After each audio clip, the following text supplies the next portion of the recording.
assunto agora é cultura. Dácio Galvão, nosso secretário de cultura aqui em Natal, escritor, poeta também, enfim, compositor, está lançando um livro hoje, O Poeta Câmara Cascudo, um livro no inferno da biblioteca.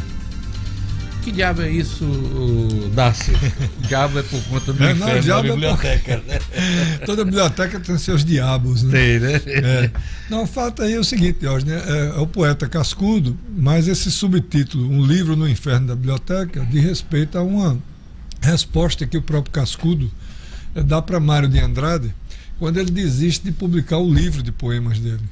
E aí ele pega esse livro, a tal boneca, digamos assim, né, do livro, e põe no envelope e joga no inferno da biblioteca, ou seja, arquiva na desarrumação da biblioteca dele. E não publica esse livro. E não publicou, levou a efeito essa máxima e não publicou em vida. Ele deu apenas uns 9 poemas dele, ele passou para alguns companheiros, amigos, militantes, poetas, como o próprio Mário, como Drummond, Ribeiro Couto e Joaquim Nojosa, e não publicou. Então eu peguei essa frase que é dele, né? Um livro no inferno da biblioteca, e me apropriei e gerei como subtítulo aí do... Ele não gostou de críticas do Mário de Andrade? Foi? É verdade, Mário fez algumas observações críticas e dentre as observações críticas fez também observações positivas, né? E aí também elogiou muito, é verdade, quis publicar insistentemente, e ele se negou. Mas Cascudo ficou só com a crítica. Eu digo assim, verdade, ficou magoado com a crítica. Ficou. Né? Mas ainda assim, o próprio Mário publicou o poema dele, por exemplo, Não Gosto de Sertão Verde, que é dedicado a Manuel Bandeira. Mário publicou numa revista importantíssima, modernista, chamada Terra Roxa e Outras Terras. E deu publicidade à obra, digamos assim, que estava em progresso da poética de Cascudo. Você podia localizar isso daqui, só para... Localizar esse que você fez referência agora, que Mário de Andrade publicou. Tá. Você diz tá difícil. O poema, não, você diz o poema Não Gosto de Sertão Verde? Poema, Posso sim, tá aqui, é fácil, tá rápido. Só pra gente poema, brindar o nosso ouvinte com um trecho da... Tá. Do próprio poema? Do próprio poema, tá bom. Mas que tarefa difícil eu arranjei para dar agora no meio da entrevista. Não, tá aqui. Tá aí? Vamos lá. Eu não gosto de esse poema é de Câmara Cascudo e foi publicado por Mário de Andrade. Isso, né? E dedicado a Manuel Bandeira, né? Vamos lá. Esse poema é um poema que diz o seguinte: não gosto de sertão verde, sertão de violeiros e de açude cheio, sertão de rio descendo, lento, largo, limpo, sertão de sambas da latada, harmônio, bailes de algodão, sertão de canjica e de fogueira, capelinha de melão é de São João, sertão de poço da engazeira, onde a piranha rosna feito cachorro, e a tainha sombreia de negro, na água quieta, onde as moças se despem devagar. Prefiro o sertão vermelho, bruto, bravo, com o couro da terra furado pelos serrotes, hirtos, altos, secos, íspidos, e a terra roxa é cinza poalhando um sol de cobre, e uma luz oleosa e mole escorre como lâmpada amarela de igreja. Luiz da Câmara Cascudo. Por que você resolveu resgatar toda essa história? Esse poema, inclusive, Diógenes, esse poema é um poema que ele é um marco zero da poesia visual do Rio Grande do Norte, porque ele é anterior até mesmo Jorge Fernandes, né? E essas ideografias aí que Cascudo usa, quando eu inclusive falei a palavra lento, devagar, é porque você percebe aí que há um desenho caligráfico e tal. Há uma intenção dele, inclusive, que é uma influência já da poética de vanguarda de Marinetti e das vanguardas históricas europeias. Ele se apropria disso daí. Bom, você me perguntou o que exatamente? Não, é o motivo de você resgatar toda essa história. Não há na fortuna crítica cascudiana um foco maior nessa alma poética dele. Nem um foco maior, não há foco na poética dele, né? Então a nossa intencionalidade foi exatamente pegar os 9 poemas, porque Por que motivou? Pelo fato de não haver fortuna crítica? Necessariamente não. Mas fundamentalmente porque esses poemas eram dirigidos a intelectuais de ponta da cultura brasileira. Então, não podia ser poemas à toa. Se Cascudo enviava poemas para um intelectual do porte de Carlos Drummond de Andrade, Mário de Andrade, submetia o livro, como submeteu aqui na casa dele, a uma leitura por Manuel Bandeira. Mandava para Ribeiro Couto, lá em Portugal, nos anos 30. Então, quer dizer, era o primeiro time do modernismo. Ele buscava uma aceitação, Dácio? Claro, ele buscava a opinião, buscava a opinião dos companheiros poetas também. Não eram necessariamente de crítico, mas de poetas. Então, se tinha essa dimensão para ele, então esses poemas não poderiam ficar, pelo fato de o livro não ter sido encontrado, no limbo como ficaram até hoje. A essa altura, Câmara Cascudo já era reconhecido como um grande pesquisador do folclore brasileiro. A poética dele no meio intelectual começa nos anos 20, sem dúvida. Mário vem aqui em 29, já é legitimando, né, a consistência intelectual do Cascudo. E ele começa a produzir essa coisa toda já nos anos 20, quer dizer, em 25. E ele estava antenado com o que havia de mais avançado na estética poética europeia e brasileira. E aí isso não podia ficar à margem ou tão somente em cima dessa moldura. Mário concordou, não concordou, coisas importantes, mas o que é mais importante é a permanência dos poemas em si. E não tinha sido lançado ainda mão de uma discussão sobre isso, teoricamente falando, do ponto de vista da teoria literária. Então isso me fustigou, me instigou. E me custou um preço muito lucrativo, eu diria até, um embate, porque eu comecei a trabalhar nisso aí em 2003. É só um investimento que você fez, né? Verdade. Investimento cultural. Investimento, em 2003, para resultar nisso daí. O selo Fé Comércio bancou, Marcelo Queiroz e Fernando Vigílio têm tido uma grande sensibilidade, especialmente na questão Cascudo. Abraçou essa causa, fez um disco-livro, porque aí esse... É verdade, é isso que eu ia lhe perguntar agora. Além do livro, né? Aqui na outra contracapa aqui, você tem um disco, né? É verdade. O que é que tem no CD aqui? Nesse registro, CD tem todos... É de áudio? Ele consta todos os poemas, musicalizado por grandes artistas nacionais, dentre eles, inclusive, o saudoso Dominguinhos. Temos também aí Walter Franco, Arrigo Barnabé, o Zé Celso Martinez Correia, que faz um poema traduzido de Walt Whitman, do grande, que é a primeira tradução do Brasil, do grande escritor vanguardista Walt Whitman, norte-americano, que Cascudo faz ainda nos anos 40. Você tem ainda a figura de Alceu, Fagner e Zé Mindley, que participam aí do disco, né? Virgínia Rosa, enfim, um arranjo de Júlio Medalha para a Orquestra Sinfônica do Estado, com Jereba Barreto, fazendo a leitura desse poema Não Gosto de Sertão Verde, que nós lemos aqui agora. E temos Oswaldinho do Acordeon, Vânia Bastos, enfim, a interpretação dos poemas de Cascudo nas vozes desses grandes cantores músicos do Brasil. Outra coisa que eu estou vendo aqui, verificando, você tem registros iconográficos, você também tem registro de manuscritos, verdade. Né? São originais é verdade. De originais do próprio Cascudo, né? Eu desconheço se esses poemas, eu quero crer que é pela primeira vez esses poemas visualizam esses manuscritos. Nós tivemos autorização da família e também da Universidade Federal quando fazíamos, porque na realidade esse livro é fruto também de uma tese de doutorado que eu me submeti na Universidade Federal.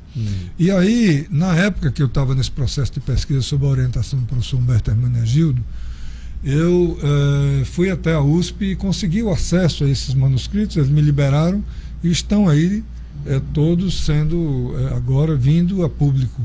Esses manuscritos estão na USP.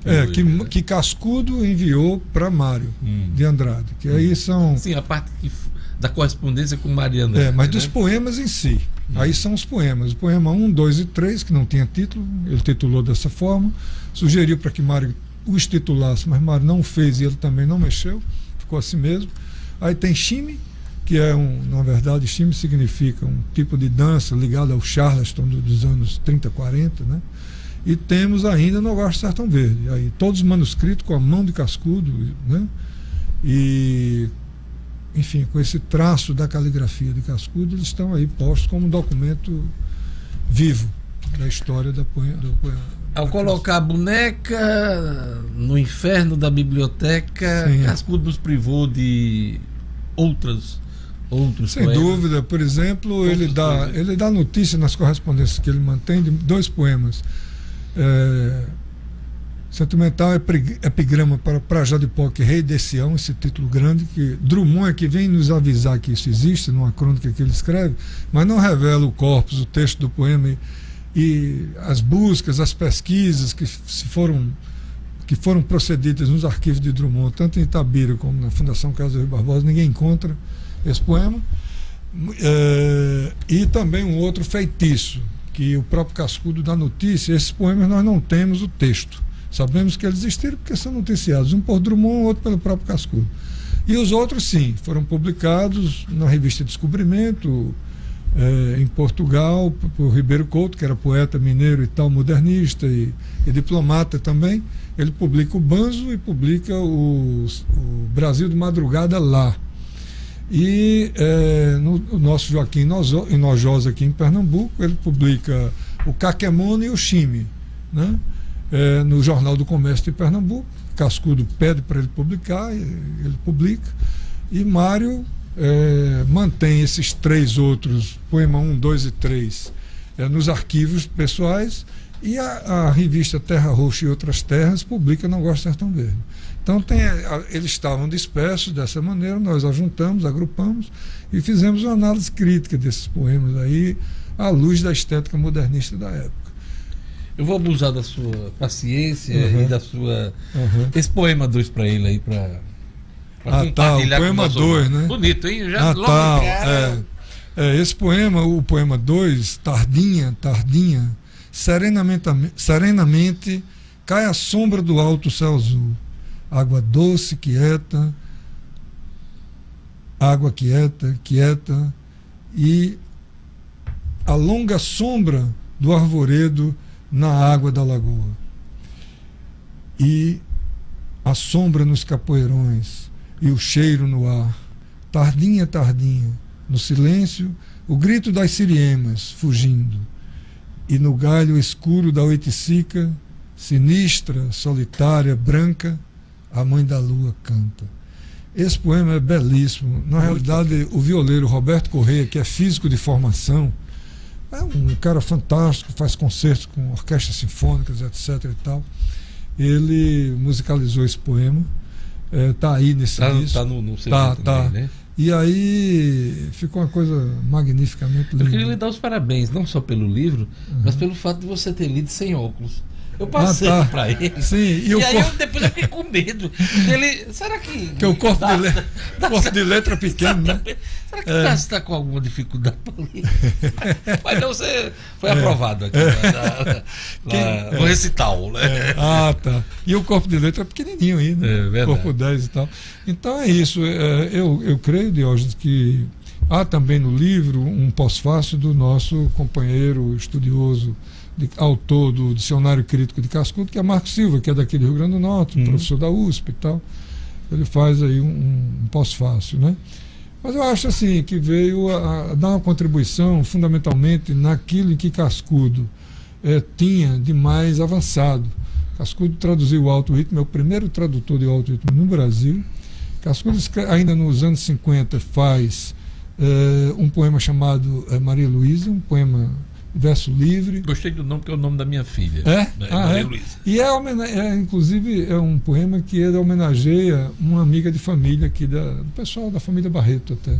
Eles me cederam o manuscrito. Vou também mostrar para ela, Maria Luísa. Maria Luísa. Fagner, quem canta, Raimundo Fagner, no disco, esse poema. E depois ele escreve um ensaio muito interessante chamado A Poesia Quinta Dimensão do Mundo, onde ele acha que o fundamento da vida está todo calcado metafisicamente no poema. E a gente entende que o Cascudo poeta, ele permeia inclusive a poesia, toda a prosa cascudiana. Então ele nunca abdicou, digamos assim, desse estado de poesia, né? Como diria nosso Chico César. Por quê? Porque, na realidade, quando Cascudo pesquisa etnograficamente as lendas, ele dialoga com todo esse caminho aí poético, e ele dá uma contribuição Porque você tem que analisar o seguinte: nos anos 20, você não tinha internet, você não tinha nada disso, a população era pequena, mas Cascudo estava antenado com toda a questão vanguardista que acontecia. Então, o livro traz a relação, por exemplo, estética da poesia antropofágica de Cascudo com a proposta antropofágica de Oswald de Andrade e a poesia para o Brasil de Oswald de Andrade, que eu acho que é uma coisa nova, à luz, vamos dizer assim, da base teórica de Antônio Cândido. Então, o livro, apesar de ter vindo de uma tese de doutorado, ele não tem um ranço acadêmico tão fortemente posto. E também foi feito um novo reprocedimento nas análises dos poemas, onde o meu próprio orientador, o professor Humberto, ele olhando, disse: "Porra, mas você fugiu muito aqui, o ensaísmo acadêmico exige um certo rigor metodológico", mas eu fiz questão de furar e de romper com essa, digamos assim, essa camisa de força acadêmica excessiva, ao meu ver. Então, na realidade, não é uma reprodução da tese, é um ensaio que é a partir dela e que tem, sim, seu lastro teórico, mas, ao mesmo tempo, ele me dá uma condição de poder projetar, digamos assim, a minha possibilidade subjetiva crítica com mais liberdade. Parabéns, Dácio Galvão. O lançamento vai ser hoje à noite. Hoje, todos convidados, vai ser graças ao FEComércio Sesc, né? Nosso amigo Marcelo Queiroz e Fernando Vigílio, lá, aqui no Sesc Rio Branco, aberto.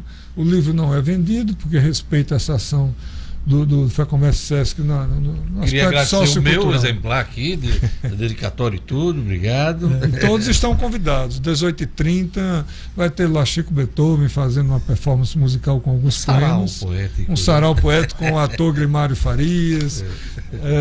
Vai ser um desbunde? Que é isso? Sarau poético.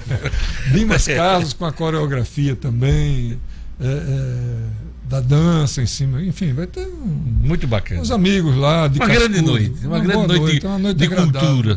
Cultura tão sofrida nos últimos tempos. É verdade. É isso aí. Obrigado, Dácio. Obrigado, Diógenes.